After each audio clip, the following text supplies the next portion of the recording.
Listen to me. If there was a wise man who would ever think of this, they would say in order to be superior to the man, you've got to be the man. For I am the man himself.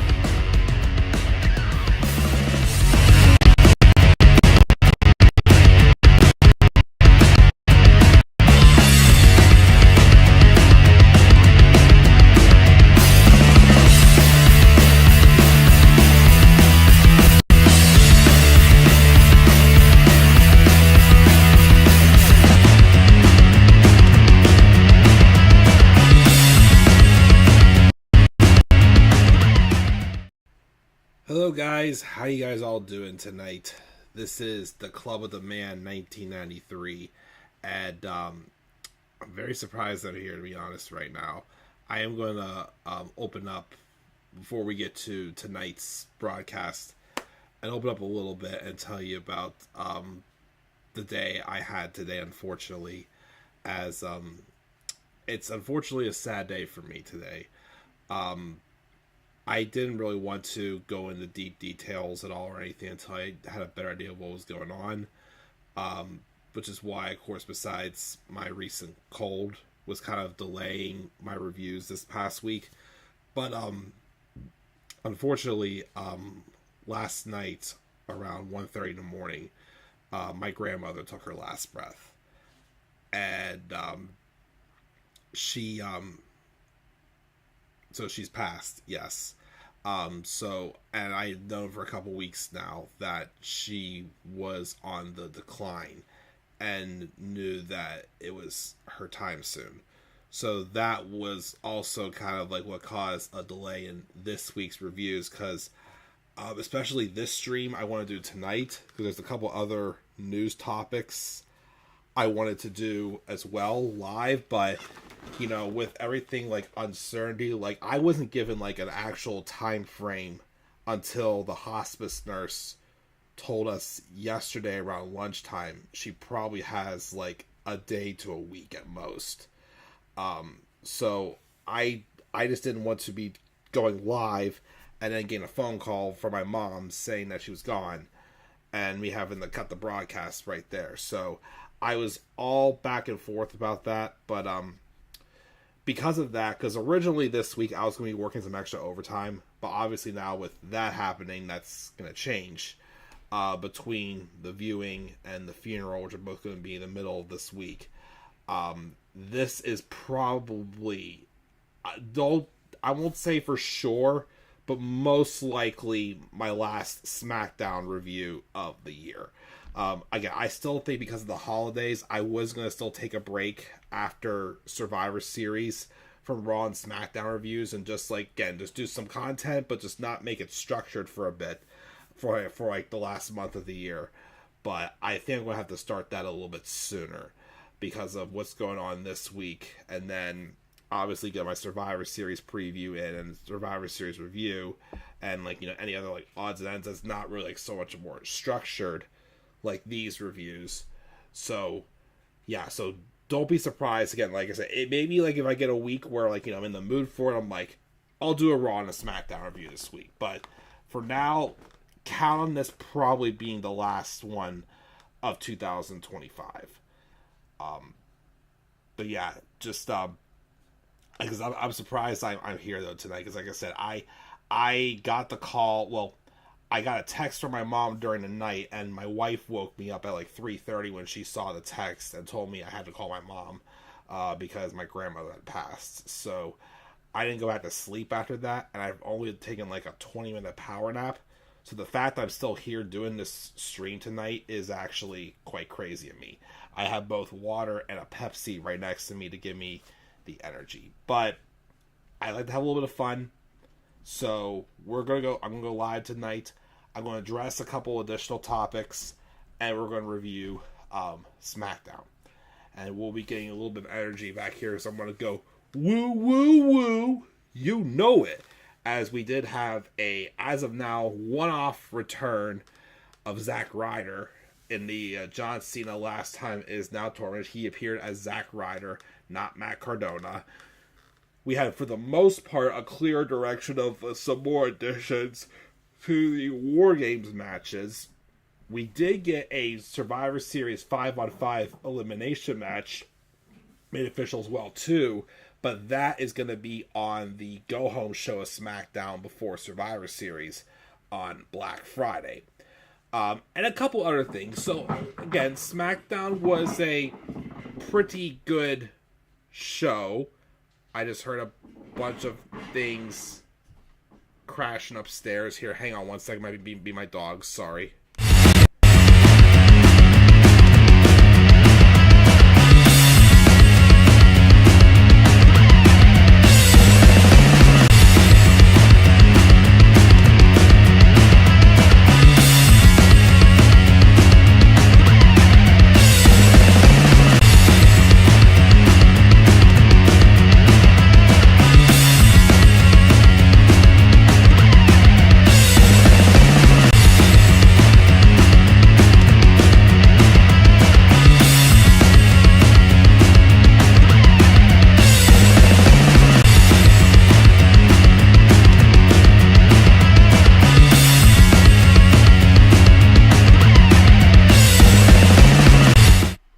Sorry about that. My one of my dogs had gotten into something he shouldn't have been getting into, so I had to take that out there. But anyways, we're just gonna move on. Again, I addressed stuff is on my mind. I also have a turn alert I wanted to record tonight as well. But SmackDown was a good show, I thought, this week. I again thought that these week's episodes of Raw and SmackDown, they kind of give us a clearer path as to which way, for the most part, that we're going for Survivor Series, so I appreciated that. And of course the anticipation of the surprise opponent for LA Knight. We are also getting a surprise opponent for Raw tomorrow against Solo Sikoa. Who that's going to be, I'm not sure. I have a couple names in mind. Maybe we'll briefly address them when we talk about the Last Time Is Now tournament matches on this episode of SmackDown. And of course, address with the final ones that were announced for next week. And we will, of course, go from there. So again, like I said, it's the last SmackDown review of the year. Again, I've had a long day. Only gotten a couple of hours of sleep. Haven't slept since I was woken up at 3:30 this morning. I was confirmed that my grandmother passed away. So I want to have a fun stream, talk about some wrestling, the good, the bad, and the ugly. And we'll call it a night. So, checking the live chat before we go anywhere, and we got Tyler in the live chat saying, "Can Mercedes stop winning belts? How many does she need?" Yep, apparently she's now up to 13 belts, Monet, I believe it is. I don't even know. I'm pretty sure they're gonna pull the trigger this time at Full Gear and have her beat Chris Statlander. So she's getting at least one more. Even though they keep counting the Owen Hart Cup belt as one, and that's technically not really a belt. So I don't know why they're counting that one, but who knows. But don't be surprised if she somehow gets more. But I can honestly kind of agree that it is getting a little bit ridiculous for the whole, how many belts Monet she is and whatnot. So that's a little bit ridiculous. By the way, also, I am going to do also at some point soon a video of me reviewing a couple of the recent hardcore type matches AEW has had. Just those matches particularly. It's probably going to be what I watched today was the 10-man Lights Out Steel Cage match at Forbidden Door. I do want to watch the Darby and Moxley Coffin match at All Out. The I Quit match at Wrestle Dream. And of course, I still gotta watch the Blood and Guts matches from last week. And I want to, of course, do reviews on those matches in one stream for something a little different. So expect those sometime soon as well, hopefully. But that's all going to be one video. But just something, you get some AEW content on there. Thank you for your condolences about my grandmother. I think Charlotte will still be at War Games match with the storyline they're going on. Yes, definitely a very interesting turn with Charlotte not wanting to be in the match because she can't team with Rhea.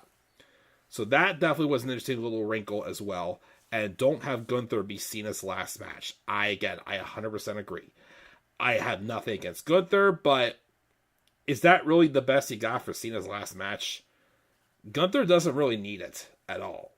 So, yeah, I'm worried that's what it's going to be, but maybe not. We'll have to wait and see. But because he takes on NXT's Javon Evans on Raw tomorrow in the first round of the Last Time Is Now tournament as well. But we'll talk about that, of course, another day. So, SmackDown tonight. Well, no, I'm sorry. I'm jumping ahead. Before we get to SmackDown from this past weekend, there is a couple of news topics I wanted to discuss. So we're going to switch over to this graphic right here, and it's now 2 former WWE superstars. They each have their own individual story we're going to talk about. And then, of course, the last piece we'll talk about before we get to the review is the rumors of SmackDown going back to 3 hours in 2026 at the beginning of the year. And it sounds like it's going to be like how it was last year, just for the first half of the year. Second half, it's going to be 2 hours. So we'll talk about that when we get to it. But so the 2 wrestlers I wanted to address is Tegan Nox, well now Nixon Newell, and Ridge Holland, as they've had they've been in the news recently about some things. Tegan Nox may have just ruined her career, where Ridge Holland, unfortunately, was released a month before his contract expired after he was verbal on social media about how WWE apparently didn't take good care of him while he was hurt, and apparently how there was a scam going on with a GoFundMe that he chose to donate the money to charity, which was a good act on his end. But to go into more details, so Tegan Nox, who now goes by Nixon Newell on the indies, I've always been a big fan of hers. I still remember when she was in the Mae Young Classic. She was supposed to be in the first one, but she had a knee injury. Then I think she was supposed to win the second one, but in the Final Four against Rhea, suffered another knee injury. Another one. And I have also heard rumors that apparently not only was she supposed to win the second one, but she was apparently supposed to be the first ever NXT UK Women's Champion when NXT UK existed. So they had obviously very big plans for her. And I myself even thought that she had the potential to be the next best purebred babyface for sure, because her injuries tell the simplest story in my opinion. But again, the injuries caught up to her, definitely hampered her a little bit. But I also feel like over the past year or two, Tegan's ego has kind of been more exposed. And really, it's not been since during her last run in WWE, because she was brought back after she was released the first time. But I do still think that although she didn't connect in the second time, which is why I think she got released, to me, I felt like she was starting to really get somewhere whenever she feuded with Dakota Kai at the beginning of 2020. And then she, of course, would eventually earn herself an NXT Women's title shot against Io Sky. And that was around the same time also where she came out. And it felt like she was really starting to find her stride, both professionally and personally. Then in the midst of a feud with her and Candice LeRae, she got hurt again. She tore her ACL again. And she was out for an entire year. But then they brought her back and immediately called her up, put her in a random tag team with Shotzi Blackheart, separated them at the draft 2 months later, and then she got released. And then Triple H brought her back, and they didn't do much with her at first, But then they had, like, Becky Lynch vouch to face her for the NXT Women's Championship. And then we also had her form a tag team with Natalya, where it looked like Tegan was trying to learn from Natalya. And that stuff, honestly, I did enjoy. Because to me, it felt like it was really testing Tegan's waters. And testing, like, her morals and such and whatnot as well. Like, moments where Natty was basically telling her, you gotta make it every woman for yourself right now. And not just, take it easy on making her friends. Like, there was interest in that story there. The problem is, I was one of the only few who actually saw the potential. I don't think people who don't watch NXT or watch, like, the indies or whatnot, I don't think they knew Tegan Nox, and she didn't really connect well with the fans. So I kind of started to sour on her just a wee bit before she left, because like some tweets and other posts she was posting, it came across as how she felt she was a lot more entitled than what other people really thought of her. Or then what she really presented at the time. Like, apparently she wanted a lot more money than what she was being offered. She was turning that down. And, of course, there's stuff like this where she's turning down losing matches. But, so, I remember, I think it was some tweet she sent out about the WWE Women's Speed Tournament that she wasn't in there. And I forgot what else it said. And to me, it kind of came across as like, are you talented? Yes. But do you connect with the fans? And unfortunately, the answer was no. So when she got released a second time, she went on for a while, and she would then be tweeting out on social media that she can't get any bookings.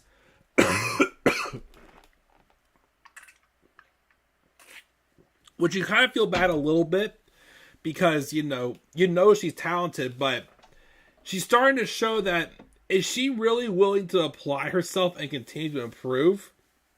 Because I'm also hearing that the reason why Tegan's not getting many bookings as well is because she's asking for too much in price. And again, obviously, maybe it's just from you had, the red carpet at one point. Now you want to get that right back again, maybe, But to me, like stuff like that is going to hurt you getting opportunities.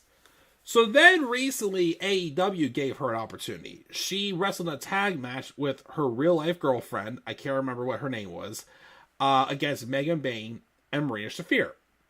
They were both involved in a big upcoming match, so of course they would put them over there. But then the second match they had, they took on Ty Mello and Anna Jay. Gotta take over my throat again. And instead of doing the match on Collision, they walked out because they didn't want to lose again, and they also were upset they were only getting 3 minutes. Which, is a little nuts. I'm not going to lie. But sometimes, even if you think you're bigger than people treat you as, you still got to put in the work. I just feel like that anymore, again, so before, Tegan's become a little self-centered, thinking that, she's much more valuable than what people are acknowledging her as. And I understand the desires to want that, but if you pull stunts like this, where you refuse to do opportunities, then you're not going to look as reliable, So, I, again, gotta say that if AEW does not use Nixon Newell or Marina, whatever the heck her girlfriend's name is again, I totally understand. And yes, maybe she's tired of the losing, but it means nothing. I've heard rumors she also saying that 2026 is going to be her last year wrestling. Maybe she's running out of chances, so she doesn't want to, goof up more and, just not make a good name off herself. But I feel like that she has to put more work in if she's going to get recognized. And not be, totally comfortable and satisfied that she just gets a big ego. But, just wanted to address that. Then we have Ridge Holland. So, A lot of people say Ridge Holland has had heat on him since he accidentally injured Big E 4 years ago. And it feels like that even though they put him in a tag team that just got massively over, they eventually would send Ridge back to NXT, which I was definitely surprised when they called him up either way. I mean, I thought he had a great run with Pete Dunne and Sheamus as the Brawling Brutes, but it feels like WWE always kind of had a small resentment for him for accidentally hurting Big E. Now, Big E, of course, has come out to, forgive Ridge Holland as far as I'm aware of. So, but still, it feels like that, I've thought about this ever since the Dijak contract expiration happened like last year or the year before, where, they send you back to NXT. And you think it's just to help you, when in reality it's more so to kind of help themselves as a business. But anyways, recently Ridge wrestled on a TNA event and got hurt. WWE, of course, chose to extend his contract because of the injury. Well, I guess Ridge had gone online and said something about the fact that that WWE didn't really take care of him. And because he made those comments, that's what got him fired a month beforehand. So what kind of clause does he have as far as like competing? I don't know. But Ridge the Fridge is gone.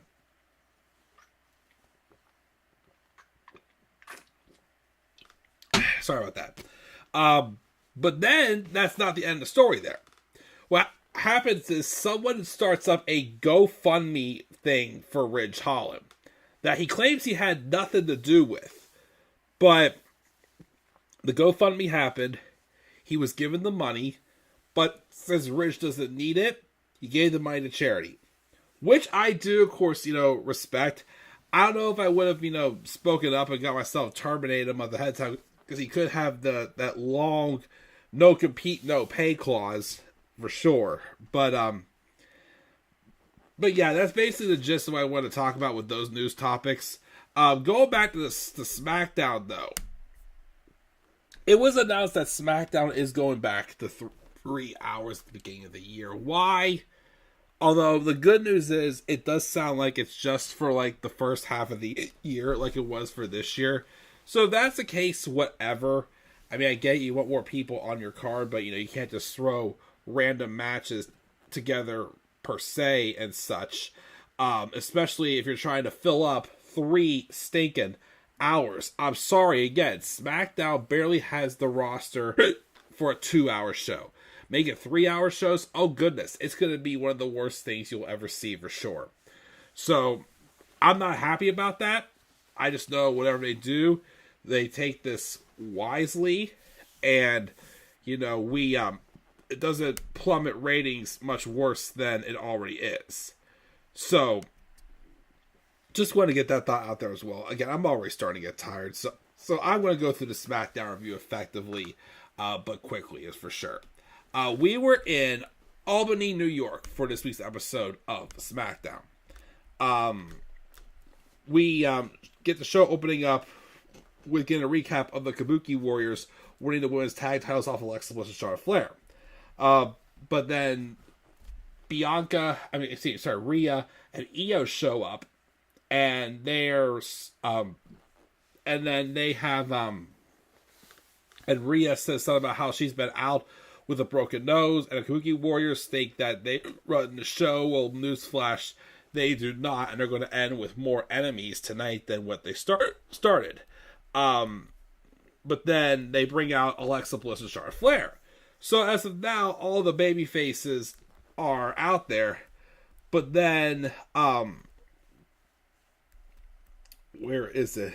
But then Charlotte Flair admits that she can't deal with Rhea because they have too much of a history, so she backs out because of that. Interesting little nugget there. Wonder what that's going to lead to, really. Especially, of course, though, if you're having Charlotte, going after Rhea from a history they've had, and keeping that suspense of, could it be some other people who fill in Charlotte's spot at War Games, or what they're going to do. But yeah, I found that interesting to start off the show there.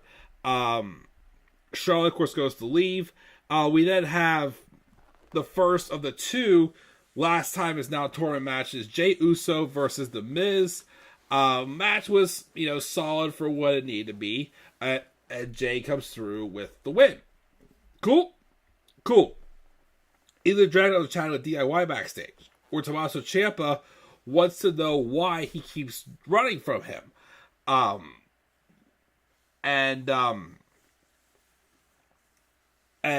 says, why do you keep running from me? And Nick Aldis says the champ has the right to deliver how he implements an open challenge. Ciampa explains that his multiple denied from him week after week and wants it to make sure.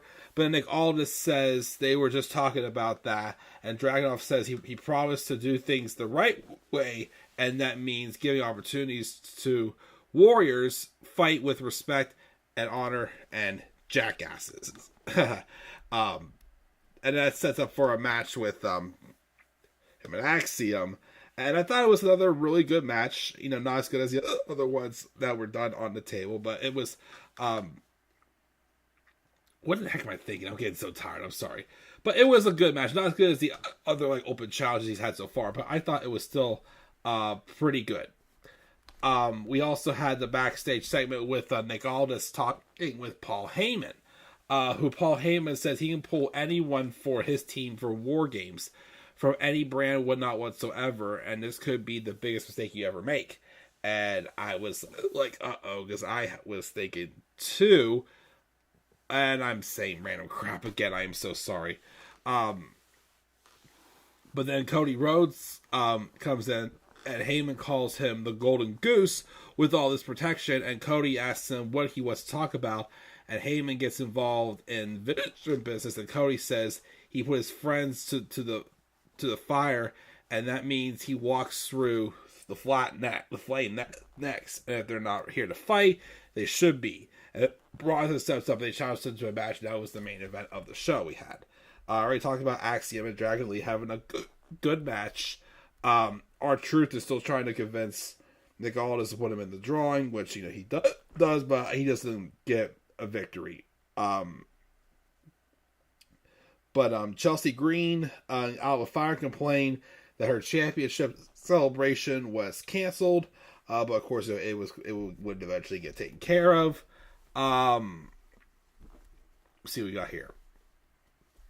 Sami Zayn has a passionate promo about taking out the MFTs, which they offer to, take them all out himself. But then, of course, he had more backup with Ray Phoenix, Shinsuke Nakamura, and the Motor City Machine Guns. So that's going to at least make things interesting for sure.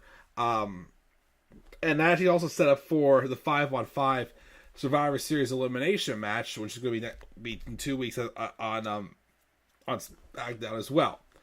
Also, Sami Zayn announced he was medically cleared.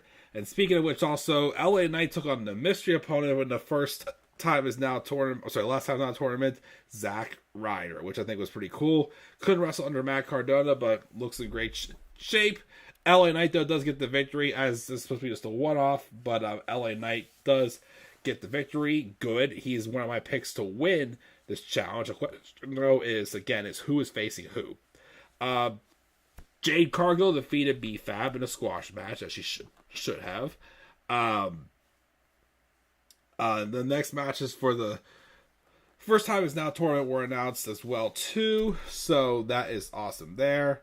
And the main event was Cody Rhodes and Bronson Reed for, I think Cody's title was on the line. But then, of course, things got heated, and then, they got frustrated, and then they start attacking each other with chairs and other things and whatnot. Eventually, the babyface War Games teams were able to come out and, have them shoo away for sure. But, I also noticed, though, that I don't think Punk showed up in that brawl to end the show as well. But either way, I'm tired, and I am going to go to bed. So, Tyler, thank you for your thoughts in the live chat. I would have loved to stay longer and talk, guys, but again, I am tired. I am exhausted. I know this wasn't the most effective review, but I had to get it done tonight. So like I said, we'll see what I do next as far as live streams goes. But all I know is tonight, I just want to go to bed. So thank you guys again for joining me live. Again, I gave SmackDown a B+. I'm sorry, just a B. We're going to start on SmackDown for a second. We're going to start down in the comment section below. Slap a like on the video and subscribe for more content on my channel. Follow me on Twitter as well as CallMan93 and on TikTok and Instagram CallMan993. Till then, guys, I'll check it out. Good night. I'm tired. Peace out, everybody.